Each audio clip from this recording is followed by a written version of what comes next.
Welcome to Dejobnik, your command post for clarity and perspective. Good afternoon. I'm Israeli Government Spokesperson Ilana Stein. This is day 138 of the October 7th war. First, I will share an update on our casualties. IDF fatalities since the start of the October 7th massacre have risen to 576. This is one up since yesterday. The people of Israel grieve with the family of Staff Sergeant Avraham Wuvagan, aged only 21, from Netanya. Staff Sergeant Wuvagan fell in battle in the northern Gaza Strip. The IDF and all the people of Israel share in the unbearable grief of his family. We will continue to accompany them at this impossible time. Our hearts go out to all the families of those soldiers killed in action, as well as those who were murdered, taken hostage, and wounded. May their memories be a blessing. Regarding the release of our hostages, we continue to do everything to release the 134 hostages that are still cruelly held by the Hamas terror organization and return them to their families. Alongside a determined military effort, Israel is in continuous contact with the mediating countries to set them free. Now an update from Gaza. Over the last 24 hours, the IDF has conducted targeted raids in Zaytun, south of Gaza City. Our troops targeted and killed terrorists locating weapons in residential buildings. Terrorists who fired anti-tank missiles at our troops were also eliminated and their tunnels destroyed. In Khan Yunis, our intensified operations have led to the death of dozens of terrorists. The Giv'ati Brigade encountered and killed around 20 terrorists. Paratroopers and Commando Brigade also targeted and eliminated armed terrorists approaching them. Now an important series of revelations published last night. Our Paratrooper Brigade released detailed evidence of a large quantities of weapons stored at a Unschool compound in Khan Yunis. It is yet another illustration of Hamas' exploitation of civilians to support their bloodthirsty agenda. The school had been used as a humanitarian shelter for Gazan residents. And here's what we found there: AK-47s, warheads, grenades, RPGs, vests, and Hamas uniforms. I say this again. These were found in a UN school where Gazans were sheltering. Even while we fought Hamas terrorists in close quarters, our soldiers evacuated civilians from the combat zone. We found 60 terrorists hiding among the civilians. These terrorists tried to hide, but we got them. Now we're questioning them here in Israel. Once again, Hamas terror is hiding in a UN facility. And now an update from the north. Yesterday, areas of Kibbutz Misgav Am and Margaliot were targeted with, thankfully, no injuries. Our fire jets struck Hezbollah targets. A Hezbollah drone aircraft was located in the area of Western Galilee as well. Now an update regarding the UN.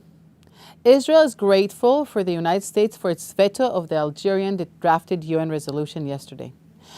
This resolution demanded an immediate ceasefire that will leave the Hamas terror regime intact.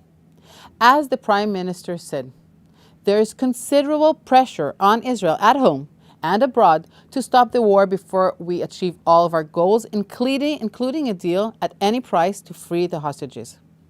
We very much want to achieve another release, and we are prepared to go far, but we are not prepared to pay any price. Certainly not the delusional prices that Hamas is demanding of us, which means the defeat of the State of Israel. The Prime Minister stated again that we are committed to continuing the war until we achieve all of its goals: eliminating Hamas, releasing all of the hostages, and ensuring that Gaza never again constitute a threat to Israel.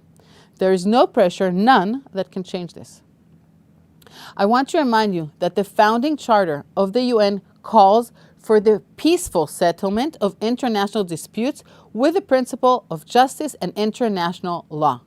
Hamas does not believe in justice and does not believe in international law. What it does believe is that Israel should not exist. Hamas openly says that given the opportunity, They would carry out another October 7th again and again. So keeping Hamas intact would give it that opportunity. Now an update from COGAT. 98 aid trucks carrying humanitarian aid were inspected and transferred to the Gaza Strip yesterday. Yesterday, also, 4 tankers of cooking gas designated for the operation of essential infrastructure entered Gaza. A delegation of 20 doctors and medical staff are expected to enter the Gaza Strip today in order to support the medical response. A United Arab Emirates floating hospital is expected to dock at the El Arish port in the coming days. The floating hospital will be able to treat patients from Gaza. Today, between 10 and 2 p.m., the IDF paused operations in the El Janina neighborhood in the town of Rafah in order to enable movement of humanitarian aid. But most importantly, something that I almost never see reported in the international media. There's still hundreds of trucks worth of humanitarian aid sitting at the Gazan side of the Kerem Shalom crossing. It's been there for days, waiting for the UN to pick it up. U.S. officials are scapegoating Israel to cover up their own incompetence. That brings us to the end of today's briefing. I will be happy to take your questions. Thank you. Thank you. First question from Silvia Brasca from TGLA7, Italy. What about the rumors of Sinwar's escape to Egypt? As you said, those are rumors, and I can tell you that wherever he is in the world, we do not wish him well. Second question from Lior Soroka from the Washington Post. You said in your statement that Israel is in contact with the different mediators to release the hostages. Is an Israeli delegation expected to leave for Cairo today?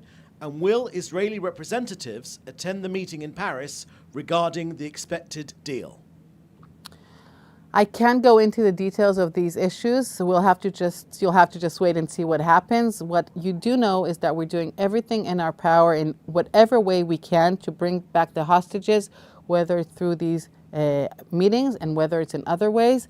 We have to do everything. It's been 138 days of them being hostage in inhumane conditions, so we must bring them back home, all of them.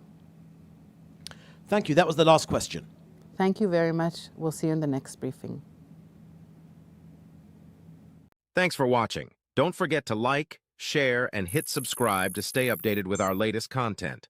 Until next time, stay informed and inspired. This is Dejobnik signing off.